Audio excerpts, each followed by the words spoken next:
The rain in Portland has a way of sounding like whispers against the windows. Some nights when I'm alone, I swear it speaks to me. It tells me stories of the past, of choices I made that can never be undone.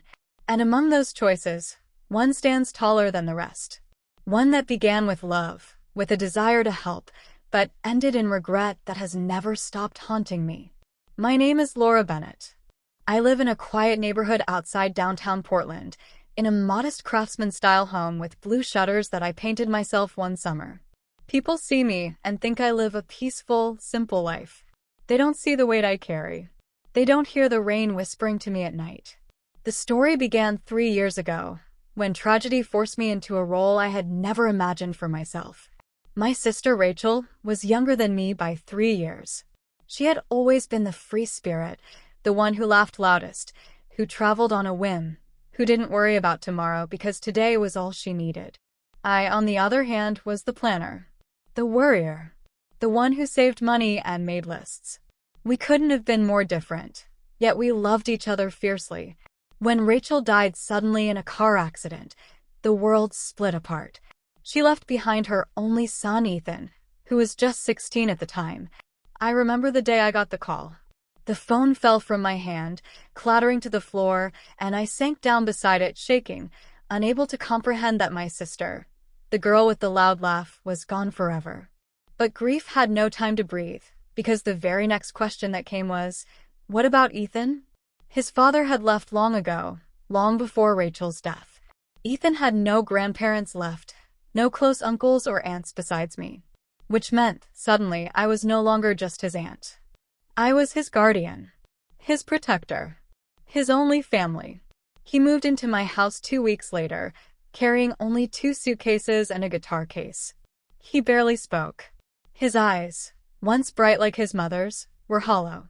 I wanted so badly to fix him, to fill the void Rachel's absence had carved in his life. At first, I tried small things.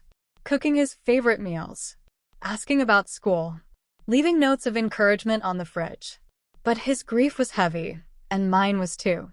Some nights, I'd hear the creak of the old stairs and find him sitting on the porch in the cold, staring at nothing. We didn't speak. I'd just sit beside him, our silence saying everything words couldn't. The first real crack in the silence came one afternoon in his junior year. He came home from school, slammed his backpack down, and stormed into his room. I followed, knocking gently. "Ethan? Talk to me." He hesitated, then said, "I hate that school. I don't belong there. Everyone looks at me like I'm broken." It broke my heart. I knew he was smart, gifted even, but grief had built a wall around him.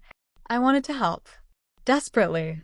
That night, I sat at the kitchen table with my laptop open, searching schools, programs, anything that could give him a fresh start. That's when I found a private arts academy downtown, one known for its music program. Rachel had told me once that Ethan loved his guitar more than anything. Maybe this was the answer. The tuition was steep, more than I could afford. But I convinced myself I'd figure it out. I took out a loan.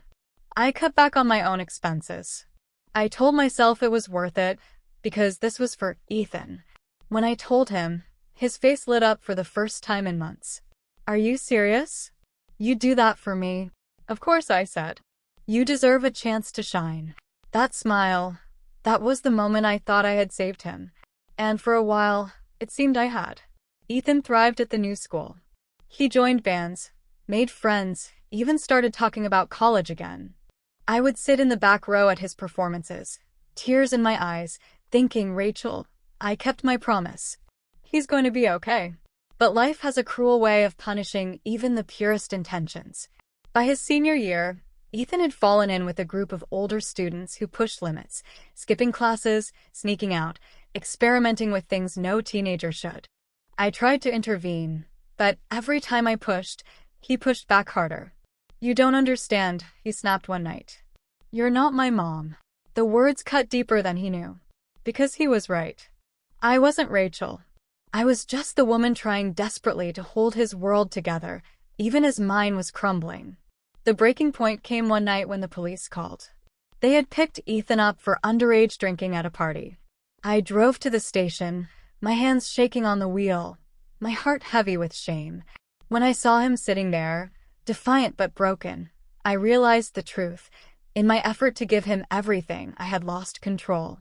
That night, after we got home, he wouldn't look at me. "I didn't ask you to do all this for me," he muttered.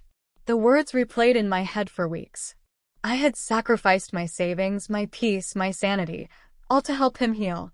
And now, not only had it not worked, but it had created a wall between us. The regret settled in like a shadow that never left. Over time, Ethan grew older. He graduated. He moved out. Our relationship remained strained, distant. We talk on holidays, birthdays. He's polite, but the warmth that once existed between us feels like a ghost. I sit in this house sometimes, listening to the rain, asking myself the same question. Did I help him, or did I hurt him more by trying too hard? People tell me I should let it go, that I did my best. But the regret lingers. Not because I wish I hadn't helped, but because maybe I helped in the wrong way. Maybe what Ethan needed wasn't a new school, or money, or grand sacrifices. Maybe what he needed was simply someone who could let him be broken until he was ready to heal. That is the regret that still exists. But if there's one thing I've learned, it's this: love, even when it's flawed, even when it leaves scars, is never wasted. I tried. I gave. I cared. And maybe someday, Ethan will understand that. Until then, I live with the whispers of the rain, carrying both the weight of my regret and the quiet hope that love, even imperfect love, matters in ways we may never fully see.